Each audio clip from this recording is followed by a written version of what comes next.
So I'm gonna try something kind of weird this week. You know when you see a meme that references your favorite show from when you were a kid and you find yourself thinking, man, that was a good show. I wonder if I'd still find it funny as an adult.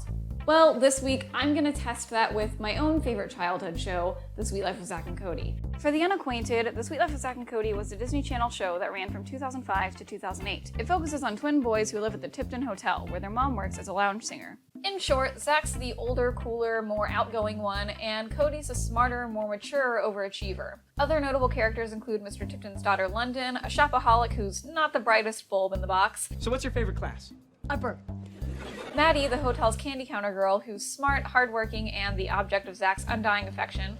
Hey, sweet thing. And Mr. Mosby, the hotel manager who's always out to get Zack and Cody, but deep down, you know he loves them. I was obsessed with The Sweet Life of Zack and Cody as a kid. I would go on the TV.com forums, which I don't even think exist anymore, and spend hours reading conversations between fans of the show. These forums are also where I first heard about a little website called YouTube. Yes, that really is how I pronounced it when I was 11. I don't know why. But yeah, that was my first foray into YouTube. So basically you can thank Sweet Life for whatever this is. I'm honestly kind of nervous. I really haven't rewatched Sweet Life since probably high school. I never went back and rewatched the entire series, but I definitely would watch a couple episodes every now and then, but I've never gone back and watched, maybe the more mediocre episodes. So I guess I'm a little bit scared that I'm actually gonna hate it and my whole childhood was a lie. I don't know. There are definitely some parts that I'm really excited to watch. The Tipton commercial, that song still gets stuck in my head to this day. Brindle, obviously, the ghost in Sweet 613. Tyresha, come on, she's in that meme now. I gotta see that young Taylor Swift. This episode where London is really good at gym and Maddie's not, Maddie's really weak. So London trains her up by doing this whole workout montage, but it's shopping themed. And I remember the background music was this knockoff Eye of the Tiger, Rocky reference. And my parents thought that was really funny. I feel like I'll like that as an adult. Yeah, I don't know, we'll see. I feel like I just keep saying, I don't know, we'll see. But yeah, I don't know, we'll see. So, what's the plan? It's fairly simple. I'm not teaching any classes right now, so I'm basically gonna use Disney Plus to rewatch every single episode of Sweet Life. The only problem is I don't have Disney Plus and I don't really wanna pay for it. So that means I'm going to be using the 7-day free trial. So it looks like there are 87 episodes of Sweet Life, and if I recall correctly, they were usually about 22 to 24 minutes long once you cut out all the commercial breaks. So 33.35 hours of Sweet Life that I'm going to be watching in a week. That's basically a full work week. Watching Sweet Life of Zack and Cody is gonna be my job.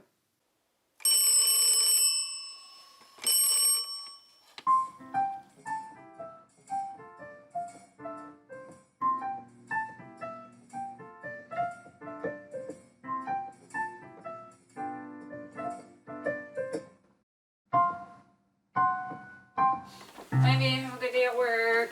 You too.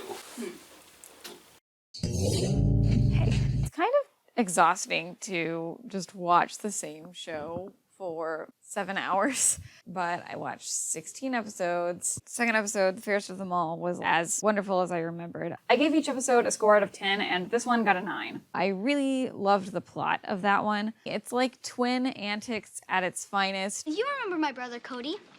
Huh? Thanks for the flowers. Right, because I'm Cody, the one that sent you the flowers. One not so hot moment was this part where Zack is dressed up as Tyresha and he has to do this talent act.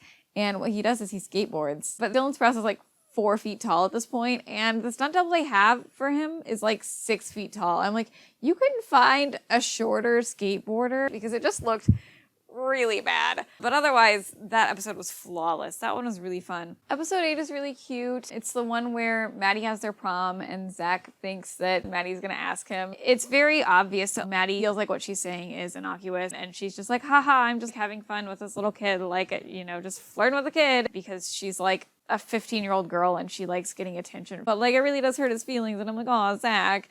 And they share a nice moment. And I remember as a kid, I thought it was really silly. I was this is gonna be so stupid if Zack and Maddie end up being a thing, because the age difference is ridiculous. But the way they handle it is quite nice. She's Zack, you're sweet, but you're 12, like maybe in 6 years or something. So then, 2,189 days from now and we have a date? Episode 10 was the one where London learns how to drive, and I mean, how could anyone possibly forget the Prindle scene? I know how to spell Prindle. It is not something you spell. It is a gear shift. The letters stand for park, reverse, neutral, drive, and low. Iconic, truly. I took some like general notes that I observed through multiple episodes. First off, Carrie is a cool mom. Like, I feel like as a kid, I was like, oh, Carrie, she's like an embarrassing mom, like typical mom, haha. But first off, she's a singer. Zack and Cody always act like they're embarrassed by her, but I mean, she's got a cool job. I don't know anything about parenting, but from the perspective of an adult, I feel like she does a good job of telling her sons, you know, like, I'm mad at you, but like, I'm mad because you scared me and I was afraid you were going to get hurt. She's really good at expressing her feelings in a healthy way instead of just being like, I'm the parent and you're wrong and I'm right. I love a parent who can get on her kid's level, if that makes sense. There were a couple episodes in this first season that were really about like class. I don't think I thought too much about that as a kid, but they're fun to watch from the perspective of an adult. There is this specific quote in season 1, episode 5. We may live in a palace, but we're not royalty. I like the idea throughout this series that like they live surrounded by all this wealth and extravagance and stuff, but like they clearly come from more humble places. There's also this episode where London loses all her money and she has to live with Maddie, and she kind of sees the poor people life, and like there are funny jokes like London being like, haha, I don't know how to make my own bed. They really make you think about what it means to be rich and what it means to be poor. It's just a nice reminder to like imagine people complexly, as the Green Brothers would say. Also, oh my gosh, London's like just daddy issues and how Mosby acts as a father figure for her is such a wholesome recurring theme, and I think I'm going to continue seeing that. I wrote, I keep forgetting they're 12. Seriously, sometimes it has its moments where you will forget that you're watching a kid's show. Dylan delivers some of his lines so well. He's like a really good child actor. And that's funny to me because I feel like Cole went on to do a lot more with acting. Cole is great with his voice, but when you look at his face, it doesn't match his intonation. And I'm just like, Dylan, get out there, man. You were good when you were 12. You gotta still be good now, right? That's how that works. What's she doing here? Save your butt before I kick it. Is that a threat or a promise? That's them! Don't look! They're probably carrying a body in that duffel bag. Ow, ow, ow, ow, ow. It's terrible. We have to stop them. Not yet. Are you thinking what I'm thinking? Chihuahuas have freakishly large ears? Because, I mean, compared to the little bodies, they're just, like, massive. Women. Women. But yeah, overall, not too bad of a start. The only thing is I really think I'm going to get sick of watching TV so much. I'm sorry, I'm not a binge watcher. It's just not in my blood. So if I can get through this, I think I'm going to like it. Today is the end of day 2, and I feel like I accomplished a lot today. I finished season 1, and I started a little bit of season 2. One of the first episodes I watched today was The Ghost in Suite 613. That is a very nostalgic episode for me, but also it's like genuinely a good episode. The plot is entertaining. It's a little bit spooky if you're a kid, but like mostly it's funny. Even as an adult, there's like a twist at the end. It's not like I can spoil it. The show's 15 years old, but basically the whole time they think, ooh, we're gonna check out this haunted suite. And Cody's scared, and Zack's like, oh, you're scared, I'm brave. And then we get to the end, and it turns out that they were basically all in on this scheme to like try to scare Zack, and it was like, ooh, plot twist. I feel like they poke fun at some horror tropes, which probably goes over some kids' heads. Definitely went over my head when I was younger. It's just a fun, prank-filled episode. It's cute. It's very Zack and Cody. I also give 10 points to the Christmas episode. Apparently, I'm just very nostalgic about the holiday episodes. Cody's got this whole thing going on where he thinks that their parents are going to get back together. And when, obviously, that isn't going to happen, he gets all sad and he runs off and he, like, cries. I went into the Christmas episode thinking, okay, I'm going to be critical because I know that, like, when I was a kid, I would get really emotional about this episode because, like, oh, Cody's sad and I love Cody. I'm going to marry him one day. That was me when I was 10. But this time, I still teared up because towards the end, this couple has a baby in the elevator and it's this whole, like, Christmas thing. But Cody gets all sad and he's like, we'll never be a real family like them. But Carrie's like, no, we are a real family because that baby has 2 parents who love her very much, and blah, blah, blah, blah, blah. Yeah, I don't know. It was a good episode. Also, there's this B-plot where London tries to get Maddie a gift that comes from the heart, and I don't know, it was really funny, so I wanted to mention it. Okay, that's really the most notable stuff that happened today, but before I move on to tomorrow, I'm gonna try to do some little, like, segments each day of things that I've noticed throughout the series, and today, I want to talk about crazy 2000s outfits, and just some of the terrible decisions that we all collectively made in the early 2000s. Let's go. Okay, first off, gauchos. London is especially guilty of this one. Guys, why did we let gauchos happen? What were we thinking?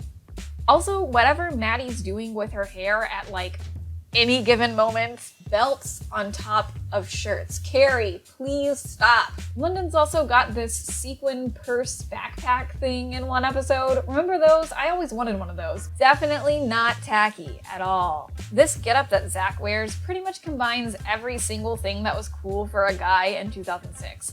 We got the baggy camo pants, a graphic tee, this track jacket sort of thing. Also flames and yin-yangs and, oh look, another track outfit. You'd think Cody would be immune, like nerds in 2005 look the same as nerds today, right? Nope.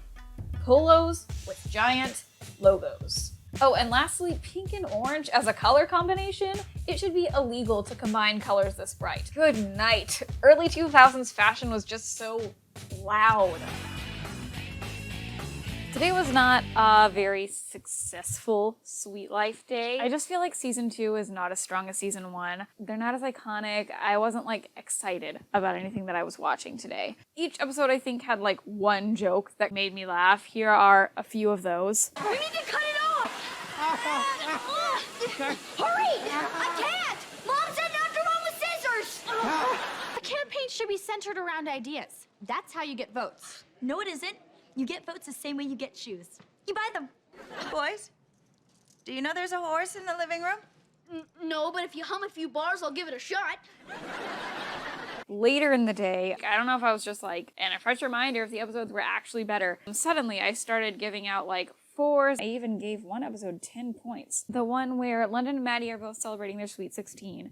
And even though London's birthday is like nowhere near Maddie's, they, for some reason, have their Sweet 16 on the same day. It becomes this whole thing where everyone goes to London's party because she has all these nice things. And Maddie's like, no one likes me, no one came to my party. And London's like, no one likes me, they're just here for the things. It's another one of those episodes where we kind of like explore the dynamic of like being rich with family and love. And there's this really like bittersweet moment where it's revealed that London and Maddie see each other as their best friends. I bet Maddie's having a great time.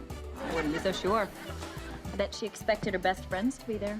It felt like character development, which was not something that I really remembered noticing when I was younger. Yeah, so overall, not a lot of fantastic stuff coming from season 2 so far. I did put a couple of more general notes. Season 2, Zack loves Cody, aw. I watched like 2 episodes today where people are being like mean to Cody, and Zack does that thing like, hey, you can't pick on him, only I can pick on him. I'm his brother. It's maybe a kind of cliche, but it's cute. Because I feel like in season 1, it's like Zack's the prankster and Cody's the butt of all the pranks, and it's fine. But it's really interesting to watch it in such rapid succession and from the perspective of an adult, and just kind of see like how everyone's relationships are developing, and I don't know, it makes me happy. Okay, so yeah, today was maybe a little bit more of a flop. I'm getting a little bit worried. I feel like maybe Sweet Life kind of peaked early, and then just season 2 and season 3 were not so hot, but I guess we'll find out. So today we're gonna do a segment that I'm calling Early Aughts Moments. You'd flip your lid if you were a kid with early aughts moments. It's what it sounds like. I was not aware of how much technology had changed in well, first off, I keep forgetting that 2005 was 15 years ago. Like, that's ridiculous. But yeah, technology has changed, slang has changed, the clothes have changed, as we talked about yesterday. And yeah, I just want to talk about some weird cultural differences that just really stood out to me. Maddie, I need a camera. And charge it, please. Candy, here's an extra 20. Here's $500. Well, I was thinking cash. And I was thinking, okay. I've been text messaging with Todd for the past 24 hours. Mosby's text messaging. But you just said the test was bogus. Bogus. Bogus. And I'm all excited. Short for Brickford, you short face! My sister got a groom. I got my own room. What? What? You know who you are? Tony Hawk? I have good news tonight. I think I hit my first hidden gem. Yesterday, it felt like I was just like drudging through season 2. I was like, none of these episodes are really good. So the first episode I watched this morning, it's this one where they're going to bulldoze Zack and Cody's favorite park to like put up a parking lot. Cody and I think Carrie are like, we should protest this. It's like a whole thing. And Zack's like, when a little guy fights a big guy, the little guy ends up in a trash can and like all this stuff. And then he has this dream about the Boston Tea Party and the American Revolution and stuff. And as a kid, I thought that was so boring. I was like, I want to watch Sweet Life, Zack and Cody, not my American history class. But this time around, I thought it was really funny. I feel like there were some jokes that I didn't get as a kid, and maybe just some like references that were like kind of lost on me. And I mean, heck, you have people of all these different like races and cultures and backgrounds in like powdered wigs and period clothing. Like this is basically Hamilton before Hamilton was cool. And then another really good episode for me is this one where there's a hawk on top of the Tipton, like in London's suite. And Mosby wants to get rid of it. Maddie's like, no, protect the wildlife or whatever. But the hawk has an egg. And kind of the main focus of the episode is like Cody's raising this hawk baby egg thing. It's very sweet. And towards the end of the episode, he and Carrie have this little like talk about, you know, you gotta let people go, and I'll have to do that with you and Zack one day. And it's just so sweet. And then the other thing about this episode is I've been kind of crapping on Cole's acting, but I distinctly remember this moment. Oh! Look at him go. There's just this like subtle little like quiver that he does in his voice. And I'm like, that got me as a kid. It got me almost as an adult. And I'm like, okay, Cole, I see you. Like, your acting is maturing. I feel like a lot of the episodes that had metaphors and stuff, as a kid, I thought they were like boring. I don't want to learn. But as an adult, I don't really think they're cheesy. I just think like, that's actually pretty good. Like, that's how life is. We can have teen-rated fun. Great, I'll grab my blanket.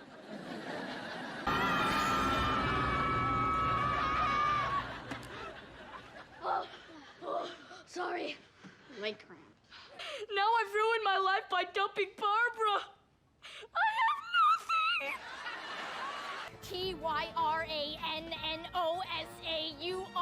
Tyrannosaurus. Tyrannosaurus.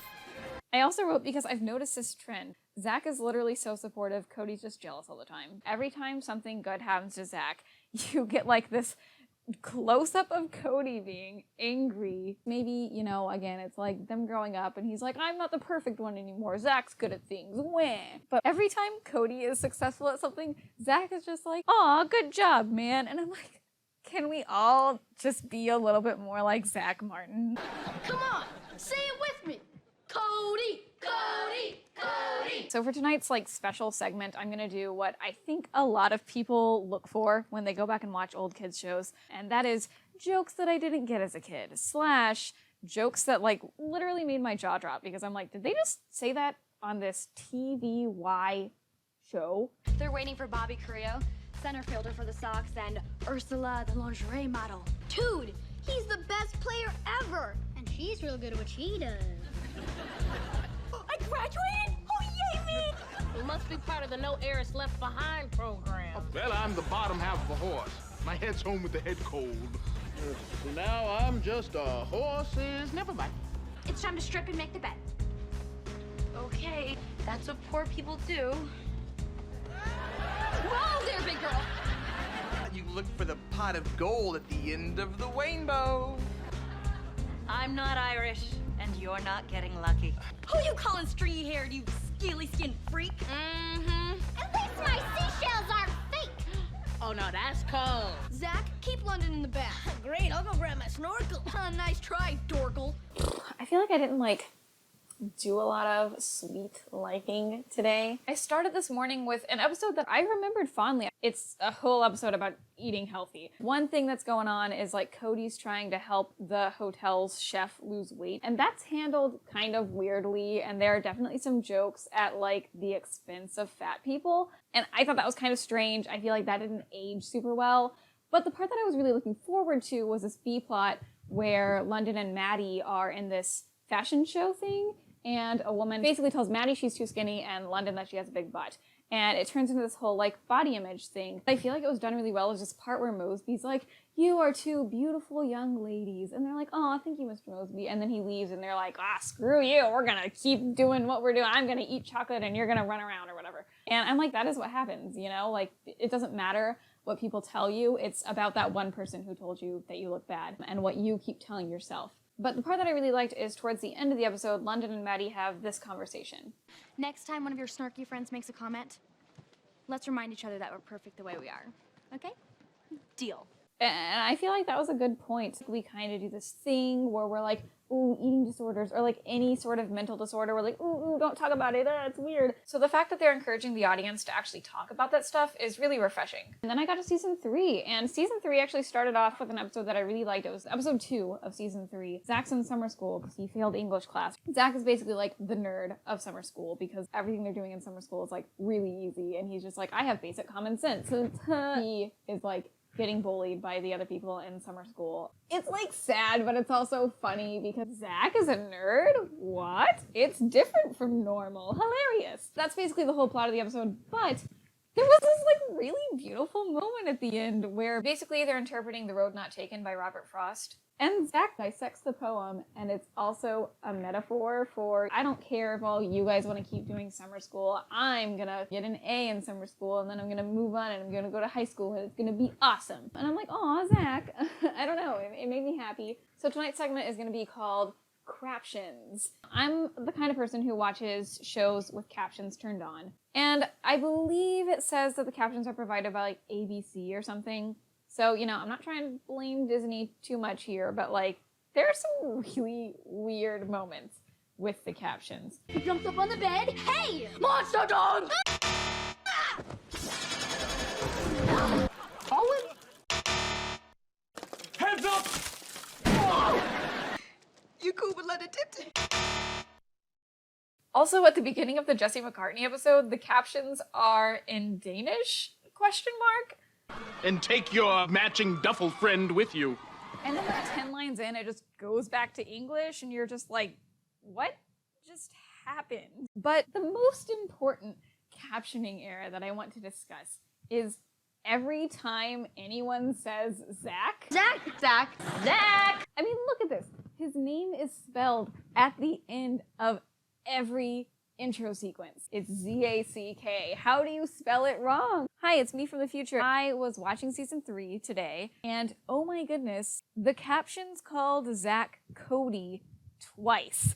Twice. I know they look kind of similar, but like they really don't look that similar. And also, people in the scene are calling him Zack. They were both scenes where Cody isn't even in the room. So like, I feel like there's no excuse. So now, not only are they spelling Zack's name wrong, they're just calling him Cody. Terrible captioning aside, I did really enjoy what I watched today. I feel like for some reason the season 3 episodes are more nostalgic to me than season 2. So I'm actually really excited to continue watching tomorrow, and I hope that I get through everything. As much as I'm enjoying everything, I'm a little bit ready for this little experiment to be over. We did it, boys. 6 days, 87 episodes. Wow, it was much more than I realized it would be. Honestly, the last day was kind of the worst day for me. Or not in like a super bad way, but I did not have any 10-pointers. The episodes were just blurring together, and maybe it was because I was ready to be done. But I do feel like they're in high school, they're not crawling through the air ducts. It's just not as much like mischievous sitcom silliness. So much of season 3 just takes place at their school, at the place where they work. It's not like what I think when I think Sweet Love, Zack and Cody, which is like sweets. I guess I'll talk about the episode that got the most points from me today, which was this one where their dad moves to Boston to be in some sort of like Viking rock opera thing. But basically, their dad has this apartment, and Zack and Cody find out where he keeps the spare key. So Zack and Cody each separately invite a girl to their dad's apartment when they know it's going to be empty. And there's actually this really, really funny scene. Maybe it's a little bit tropey, but like Zack walks in and then he goes off to another room. And then Cody walks in and he starts getting ready and he goes into the kitchen. And then Cody's date walks in and she goes into, and like no one's seeing each other. And you're like, oh my gosh, when are they going to see each other? And no, they're in the same place. It's just silly. I felt like it was done in a hilarious way. It was cute. It felt more like a sort of high school-y episode, but it didn't have to take place at school. It's about like these other aspects of being in high school. And then we got down to the last couple episodes, and I had forgotten that the second to last episode is kind of trying to like ease us into this idea of Sweet Life on Deck, which was like the follow-up series to this. And it was all right. Basically, the Martins want to go on vacation, and Zack and Cody tell their mom, like, we got this really cool cruise vacation. It's free, but actually they're expecting her to sing on the cruise, but Carrie doesn't know that she's gonna have to sing on the cruise. And I don't know, like, I got excited, right? Because it's funny antics. It's Zack and Cody, and they're lying to their mom. And it was like, oh, this is fun. This is like what they did in season 1. Do you know that they have skeet shooting on the Fiesta deck? They have it. I thought it was a nice way to kind of like test the waters of the whole Sweet Life on Deck thing. It was a cute episode. It wasn't anything super stellar, but it was one of the more enjoyable episodes that I watched from season 3, in my opinion. In my dreams I can see you. Shoot up. Your eyes are like the stars that shine so bright. So what did I learn? Well, let's look at the data. In general, my ratings for season 1 were way more all over the place, whereas things were a bit more consistent by season 3. Regardless of season, everything sort of hovered around a 7 or 8.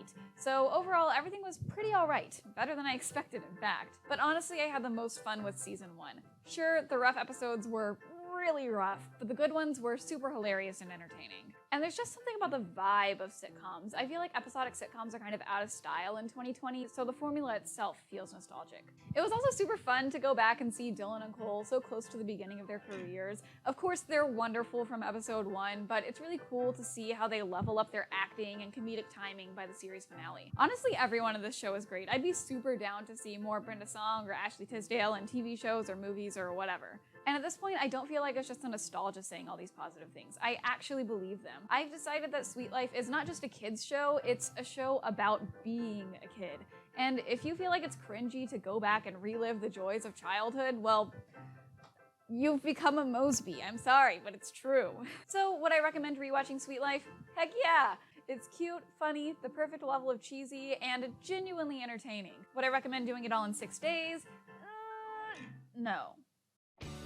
Thank you guys for joining me on this weird little adventure. Even though it was exhausting at times, I really had a lot of fun with it. If you like this sort of video, please let me know, because I am super willing to watch more nostalgic shows in the future if you guys are interested. In the meantime, give this video a like, maybe share it with someone who loved Sweet Life as a kid, and subscribe because I put up videos every other Friday. Thanks so much for watching. See ya.